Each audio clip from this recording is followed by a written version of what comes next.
Hare Krishna, welcome to Vedsarthi. Today we are going to learn Bhagavad Gita chapter 1 verse number 20.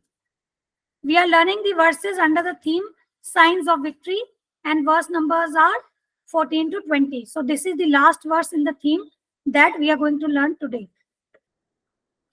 Bhagavad Gita 1.20. Ath vyavasthitan drishtva dhartrashtran kapidvajah प्रवर्ते शस्त्र संपाते धनुरुद्यम्य पांडवः ऋषिकेशं तदा वाक्यम् इदम् आह महीपते. Ath, thereupon, vyavasthitan, situated, drishtva, looking upon, dhartrashtran, the sons of Dhritarashtra, kapidvajah, he whose flag was marked with Hanuman, pravritte, while about to engage, Shastra Sampate, in releasing his arrows, Dhanuhu, bow, Udyamya, taking up, Pandavaha, the son of Pandu, Arjuna, Rishikesham, unto Lord Krishna, Tada, at that time, Vakyam, words, Idam, these, Aha, said, Mahipate, O king. At that time, Arjun, the son of Pandu, seated in the chariot bearing the flag marked with Hanuman, took up his bow and prepared to shoot his arrows. O king, after looking at the sons of Dhritarashtra drawn in military array, Arjun then spoke to Krishna these words. Now let us try to understand this verse from Dua perspective, that is, discover, understand, and apply. So first discovery here is that Arjun's chariot had flag marked with the emblem of Hanuman. This flag is known as Kapidhwaj. This is one of the signs of victory. And how do we understand this? In Ramayana, just like Hanumanji served Shri Ram when Shri Ram had the fight with Ravan. And this resulted in victory of Shri Ramchandra. Similarly here, on the chariot of Arjun, both Shri Ram, who is none other than Shri Krishna himself, and Hanumanji are present. And also favor of Mother Sita, goddess of fortune, is with Arjun. And therefore Arjun will be victorious. There is no cause for Arjun to be fearful about anything. Okay? And why do we say that, Shri Ramchandra ji is same as Shri Krishna himself? So basically, from the Tattva perspective, there is no bhed, there is no difference. Only difference is in the Leela. So when we talk about Shri Ramchandra or Shri Krishna, Lord Narayan, Lord Vishnu, different avatars of Krishna like Vara avatar, Narsimha avatar, Kurma avatar, etc. So all are the same Tattva. But there is difference in the Leela, the pastime. So Shri Ramchandra ji and Shri Krishna from Tattva perspective are same, but there is difference in their pastimes. Next understanding is that Arjun was fighting for Shri Krishna just like Hanumanji fought for Shri Ramchandra. Here Srila Prabhupada in his lecture to this specific verse quoted this excerpt from Mahabharat 1 par, that is Mahajano Yena Gataha Sapantaha.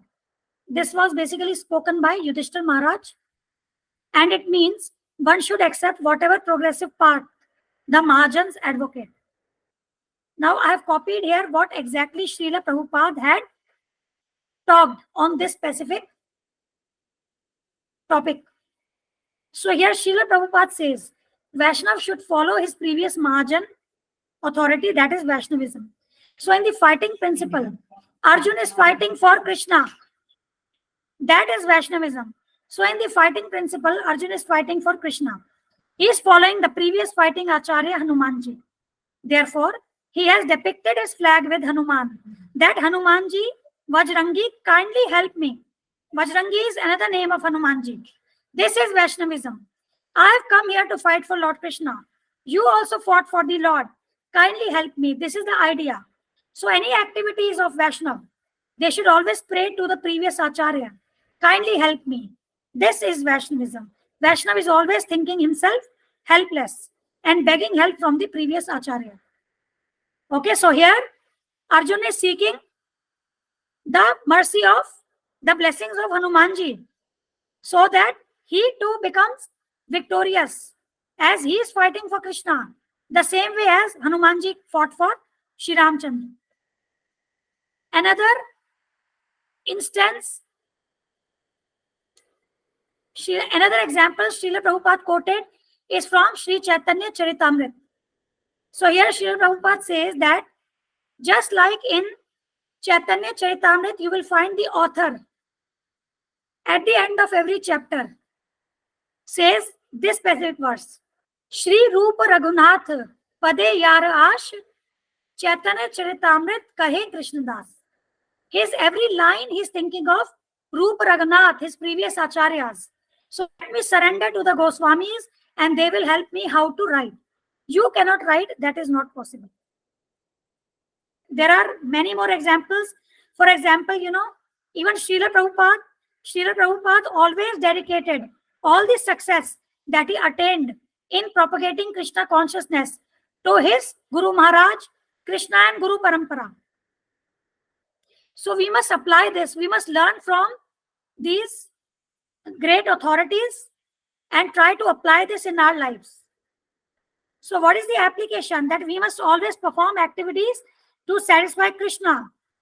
Just like, Hanumanji served Shri Ram or Arjunji is serving Shri Krishna. In the same way, we must always perform activities to satisfy Krishna. And next, we should always seek the mercy of Guru and Vaishnavas. And we must very well know that without their mercy, we have no qualification to attain success on our own. So we must always rely upon mercy of Guru, mercy of Krishna, mercy of the entire disciplic succession, mercy of the Vaishnavas, in order to attain success in our efforts in Krishna Bhakti. We have two beautiful, story excerpts from the lives of Pandavas when they met Hanumanji. So after we complete this Dua analysis, I will be sharing both the stories with you. Now coming to the next discovery, Arjuna took up his bow and prepared to shoot his arrows when he looked at the sons of Dhritarashtra drawn in military array. So understanding, when Arjuna looked at the Kaurava brothers, he took up his bow and prepared to punish them for their sins. Arjuna did not see Bhishma Pitama, Guru Dronacharya and other worshipable relatives. He had not seen, as of now, he has not seen those personalities. Presently, he has just seen the Kaurava brothers, and looking at the Kaurava brothers, he immediately took up his bow and he prepared to fight with them. In the later verses, we see that Arjuna became overwhelmed with compassion when he saw Bhishma, Drona, etc. standing in the opposite army. So later on, when he sees Bhishma Pitama, Dronacharya, etc., then he became overwhelmed with compassion. And then it is difficult for Arjuna to take up the bow to shoot them. And this we see in the verse 1.29, where Arjuna says, Gandivam samsate hastat. That means my bow Gandiv is slipping from my hand. Okay, so we have to understand that at this specific stage, he has only seen the Kaurava brothers and he is preparing himself to fight with them. Okay.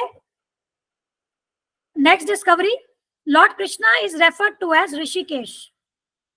This is another sign of victory here, because we have learned this in verse 1.15 also, where Krishna is being referred to as Rishikesh, and we have provided an extensive understanding. To understand more, you can refer to the video corresponding to verse number 1.15 in this playlist. Now, Rishikesh is the Lord of senses, Lord Shri Krishna, and Lord Shri Krishna is personally present to guide the senses of Arjuna. So that means there was no way that Arjuna will deviate from his service, from his path. And because the Lord of Senses himself is there to support Arjun, Arjun will be victorious. In the lecture which Srila Prabhupada gave on this specific verse, he also, connected this Rishikesh with the definition of bhakti. That is Rishikena Rishikesha Sevanam Bhakti Ruchyate. Very simple definition, that engage the senses in the service of the master of senses, Krishna. So Krishna is the master of all senses. When we engage our senses in serving the master of senses, Krishna, Rishikesh, then our life is perfect. And this is simple definition of bhakti. So application here, we must surrender to Krishna and engage our senses in serving Krishna under the guidance of Krishna's bona fide representative in the authentic disciplic succession. Okay? So this is about dua, understanding of this verse. Now two small stories I will share where Pandavas met Hanuman. As you can see here, in the image here,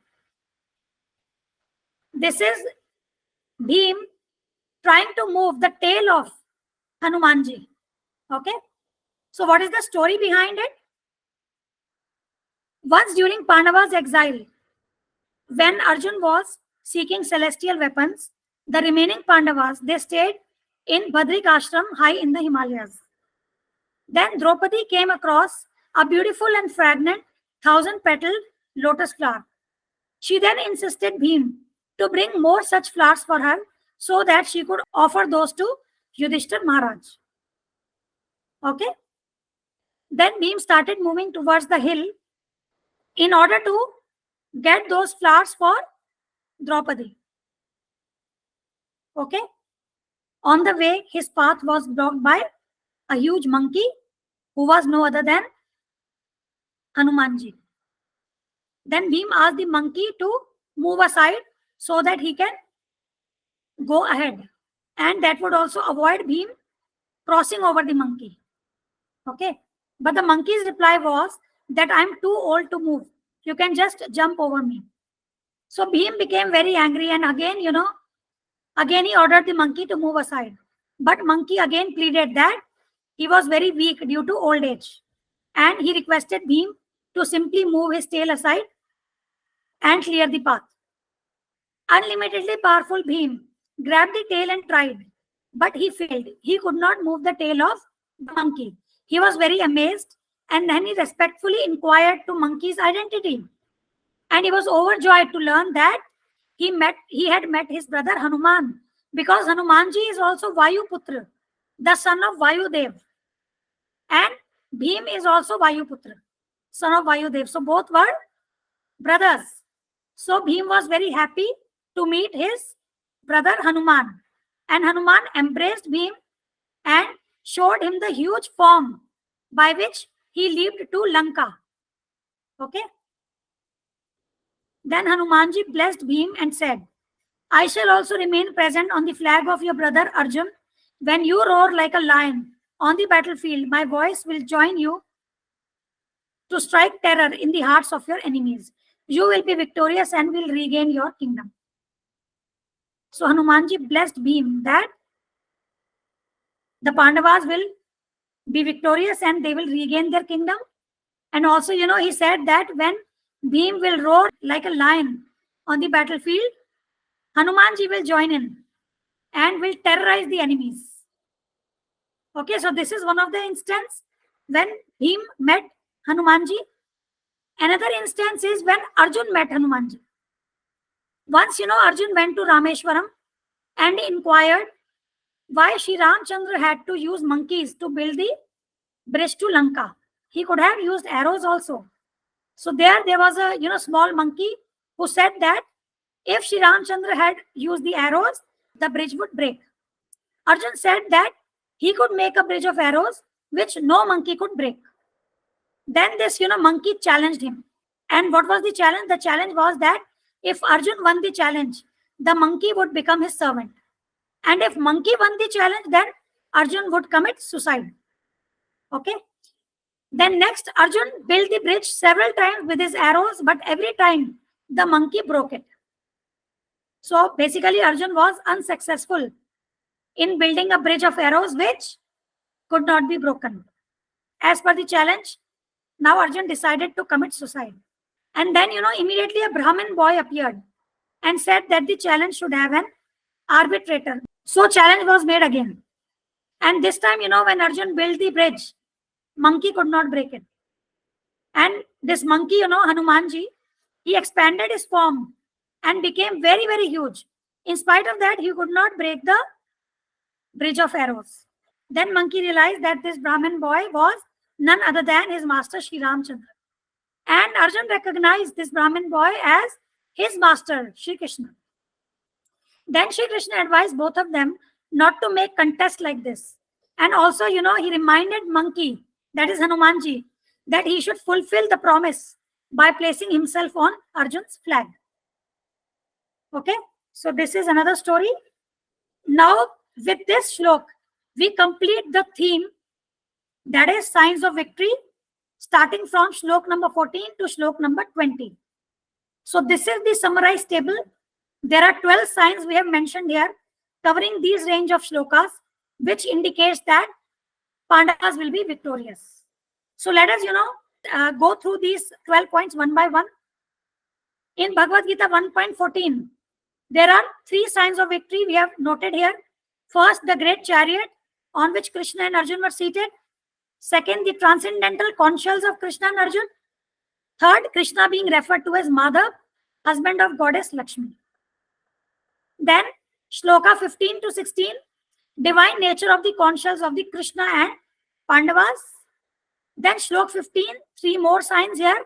Krishna being referred to as Rishikesh, Arjun being referred to as Dhananjay, and actions of Bhim described as Bhima Karma, that is ferocious actions.